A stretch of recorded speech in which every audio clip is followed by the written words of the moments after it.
జోగి రమేష్ ఇంటి మీదను మామూలు దాడి తర్వాత మరి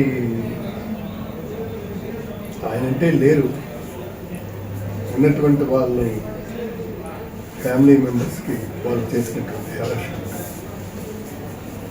ఇవన్నీ చెప్తా ఉంటే వింటుంటే నాకే ఆశ్చర్యం వేస్తుంది. ఇదేంటి ఇంత ప్రీ ప్లానెడ్ అటాక్? వాళ్ళు ఇక్కడి వరకు వచ్చారు. సో నేను అనుకోవడం ఏంటంటే వాళ్ళు ప్రీ ప్లానెడ్గా వచ్చి అటాక్ చేసినటువంటి పరిస్థితి వల్లనే ఇది ఇంత పెద్ద ఎత్తున ఈ విధ్వంసం జరిగింది. వాళ్ళని అసలు నీకు దేనికి ఇచ్చారు ఈ అధికారం? ఏం సాధించాలని ఇచ్చారు అధికారం? ఇళ్ళల మీద దాడి చేయడానికి ఇచ్చారా అధికారం? ఎవరిని పెడితే వాళ్ళు కొట్టడానికి ఇచ్చారా అధికారం? This is not fair. నేను అడుగుతున్నాను, చెప్పండి. How far it's true? ఇవాళ జోగి రమేష్ లాంటి ఒక వెనుకబడిన వర్గాలకు చెందినటువంటి నాయకుడి మీదనే ఎంత హరాస్మెంట్ జరిగితే ఇక సామాన్యుడికి న్యాయం ఎక్కడ ఉంది? ఇక సామాన్యుడి ప్లేస్ ఎక్కడ ఉంది? ఇదేనా న్యాయం అంటే? మీరు చేస్తున్నటువంటి న్యాయం ఇదా నేను అడుగుతున్నాను. తలుచుకుంటేనే చాలా బాధగా ఉంది. ఇవాళ మీరు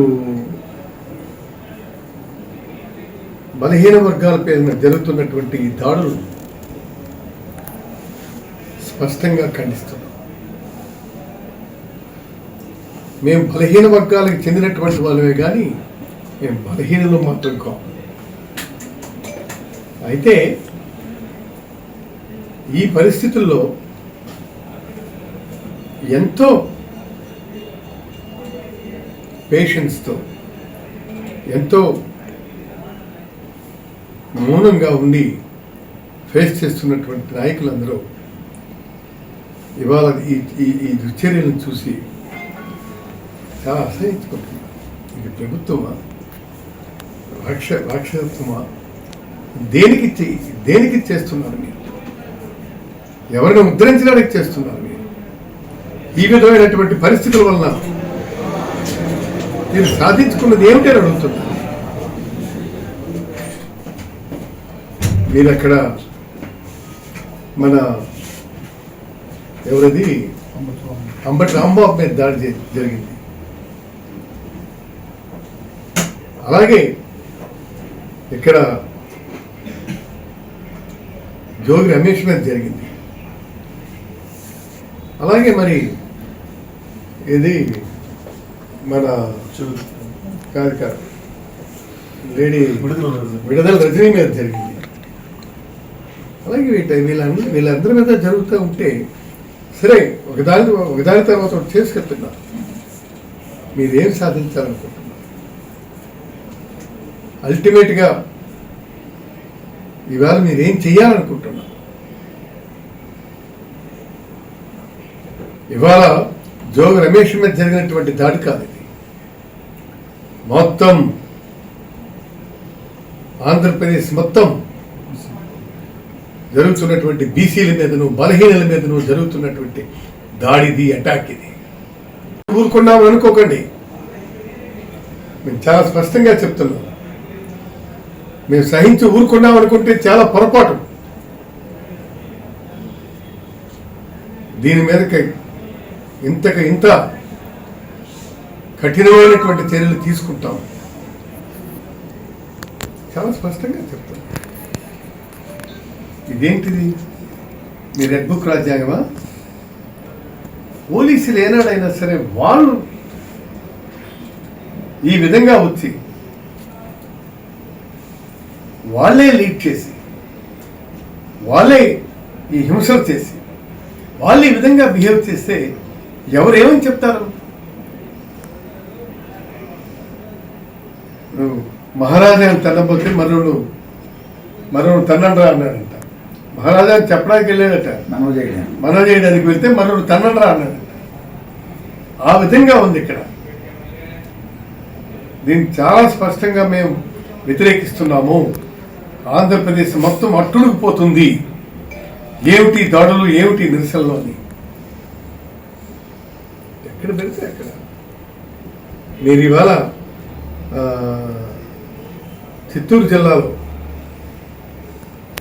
చూస్తే అక్కడ ఏంటి మహాదారుణం జరిగాయి,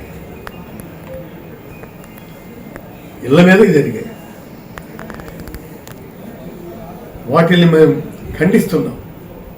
ఖండించడమే కాదు, చాలా సీరియస్గా మేము వాటిల్ని నిరసన తెలియజేస్తున్నాం. ఈ విధమైనటువంటి చర్యల్ని సభ్య మానవ ప్రపంచం ఎవరూ సహించరు. సిగ్గుతో తలదించుకోవాల్సినటువంటి పరిస్థితి. ఇదేనా మీరు చేసే ప్రభుత్వం? మీరేమిటి చెప్పారు? మేము మంచి ప్రభుత్వం ఇస్తాము, మేము మంచి పాలన ఇస్తామని చెప్పినటువంటి మీరు చివరికి మీరు ఇచ్చినటువంటిది ఇదా?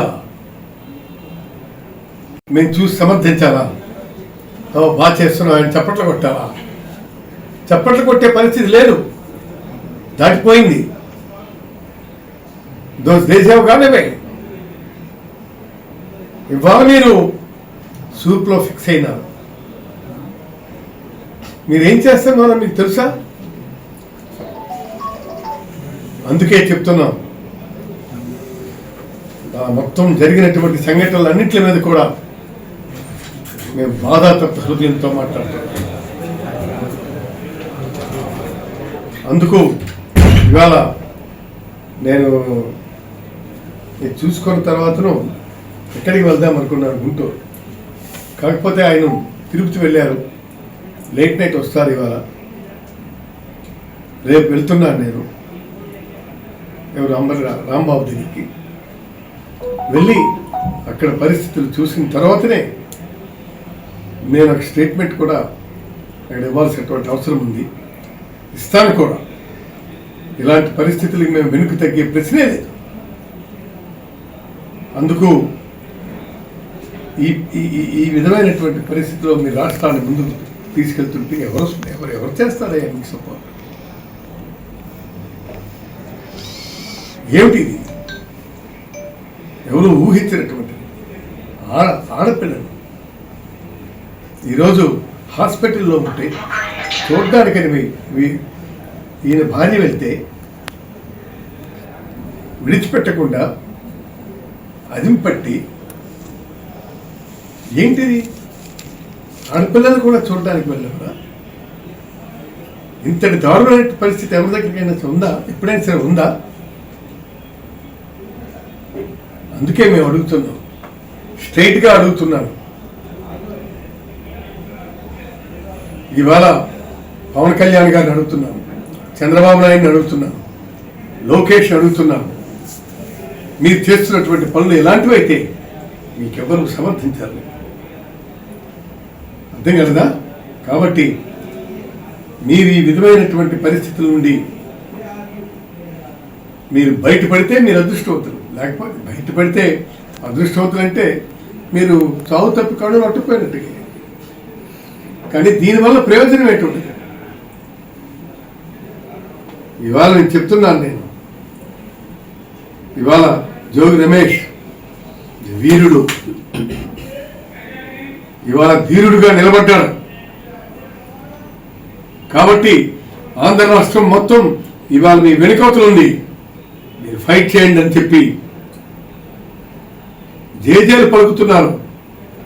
దయచేసి దీన్ని గుర్తించాలని చెప్పి నేను కోరుకుంటూ, నాకు ఈ అవకాశం ఇచ్చినటువంటి మీ అందరికీ హృదయపూర్వకమైనటువంటి ధన్యవాదాలు తెలియజేస్తూ సెలవు తీసుకుంటాను. ఈ ఓట్లు అడిగి పాలన ఇది కాదు, ప్రజాస్వామ్యంతో ఓట్లు అడిగి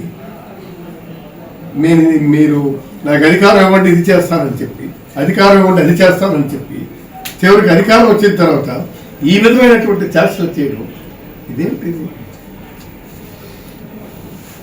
ఇది సరైనటువంటి పద్ధతి కాదు. నేను చెప్పాను కదా, నేను నా జీవితంలో చాలా మందిని చూశాను, ఎన్నో ప్రభుత్వాలను చూశాను. కానీ ఇంతటి దయనీయమైన పరిస్థితి, నీచమైన పరిస్థితి నేను ఎన్నడూ చూడలేదు, ఎప్పుడూ చూడలేదు. ఇది పాలన, ఇది పాలన అనిపించుకుంటున్నా. ఎవరు చెప్పారయ్యా నీకు ఇది పాలన అనిపించుకుంటుందని? ప్రతి ఒక్కరి నోట్లో వింటే చీచి అని ఉమ్ముతున్నారు. ఇంకెంతకంటే ఏం కావాలి?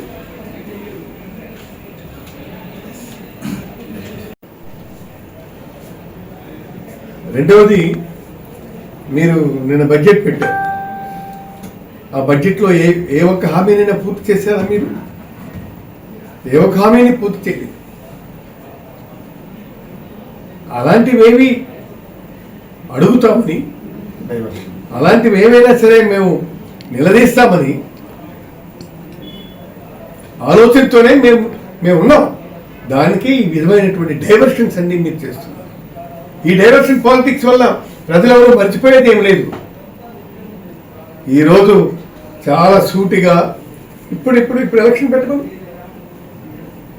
ఇప్పుడు దమ్ముంటే ఇప్పుడు ఎలక్షన్ పెట్టమనండి, వాళ్ళు గెలుచుకొని వెళ్ళమనండి. అంతేగాని ఇలాంటి ఉడత ఊపుల వల్ల, బెదిరింపుల వల్ల భయపడిపోయే పరిస్థితి ఎవరికి ఉండదని చెప్పి మీకు మనం చేస్తున్నాం. ఇప్పుడు జోగి రమేష్ ఉన్నాడు, రాంబాబు ఉన్నాడు, ఇప్పుడు మొన్నటి దాకా ఎవరో చిత్తూరు మిథున్ రెడ్డి, చెవిరెడ్డి భాస్కర్ రెడ్డి, వీళ్ళందరినీ జైల్లో పెట్టారు. ఇప్పుడు వాళ్ళు వచ్చారు, ఏం చేస్తారు? ఇంకెందుకంటే ఏం చేస్తారు? అందుకు ఇలాంటివన్నీ కాదు, చాలా స్పష్టంగా మీకు అధికారం ఇచ్చారు. అధికారాన్ని సద్వినియోగపరుచుకొని మీరు ముందుకు వెళ్లాల్సినటువంటి అవసరం ఉంది. కానీ ఎలాంటి దానివల్ల మీకు ఎవరికి ఉరిగిపోయింది ఏమి ఉండదు, తరిగిపోయింది ఏమీ ఉండదు. ఖచ్చితంగా గోడకు కొడితే ఎంత గట్టిగా వెనుక్కొస్తాడో అంతకంటే స్పీడ్గా వెనుక్కొస్తున్నారు. ఇలాంటి చౌకబారు పాలిటిక్స్ మీరు దయచేసి ఆఫ్ చేయండి. ఆఫ్ చేసి మీరు మీ పాలనలో దృష్టి పెట్టండి. అభిమానేసి ఇవన్నీ ఏందయ్యా? ఎవరు చెప్పినాడయ్యా నీకు ఈ రాజకీయం? ఎవరు చెప్పినాడు ఇవి? కాబట్టి దయచేసి ఇక్కడి నుంచి అయినా సరే ఇలాంటి ఆఫ్ చేయమని చెప్పేసి మేము సలహా ఇస్తున్నాం. అది మీరు స్వీకరిస్తే సంతోషం, లేకపోయినా సంతోషం. దేనికంటే మరి నేను ఇవాళ అన్నిటికీ తెగించున్నాను. దానికి ఏం చేస్తాం మనం? ఎవరూ ఏం చేసేది.